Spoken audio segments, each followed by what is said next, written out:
మొహమ్మద్ ప్రవక్త గారి జన్మదిన వేడుకలు చాలా ఘనంగా నిర్వహించడం జరిగింది. ఇందులో భాగంగా జెండా ఊరేగింపు కార్యక్రమము మదీనా మసీదు నుండి మెయిన్ రోడ్ ద్వారా బస్టాండ్ ఆవరణం చేసుకుని మరీ తిరిగి హజరత్ దివాన్ పీర్ దర్గా రహమతుల్లా అలై దర్గాకు చేరుకుని ఇక్కడ ఫాతిహా చేయడం జరిగింది. ఇందులో భాగంగా మొహమ్మద్ ప్రవక్త గారి గొప్పతనాన్ని అందరికీ తెలియజేయడం జరిగింది. ఆ తర్వాత మధ్యాహ్నం 2 గంటల తర్వాత అందరికీ అన్నదాన కార్యక్రమం కూడా చేపట్టడం జరిగింది.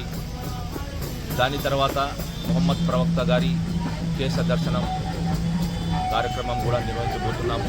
అందరికీ మొహమ్మద్ ప్రవక్త గారి 1500వ జన్మదిన శుభాకాంక్షలు. ముస్లిం సోదరులందరికీ నా పేరు ధన్యవాదాలు. మొహమ్మద్ ప్రవక్త గారు చెప్పిన విధంగా ముస్లిం సోదరులు కూడా 5 సార్లు నమాజ్ చేస్తూ వారి యొక్క డిసిప్లిన్ కూడా ముస్లిం సోదరులు దాదాపుగా చాలా ఏళ్ల నుండి చాలా మంది పెద్దలు మత పెద్దలు కానీ కుల పెద్దలు కానీ మన ఇండియాలో హిందూ ముస్లిం అందరూ బాయ్ అనే నినాదం ఉన్నారు. రాబోయే రోజుల్లో కూడా హిందువులు ముస్లింస్ అందరూ మిత్రులాగా ఉంటామని చెప్పి తెలియజేస్తూ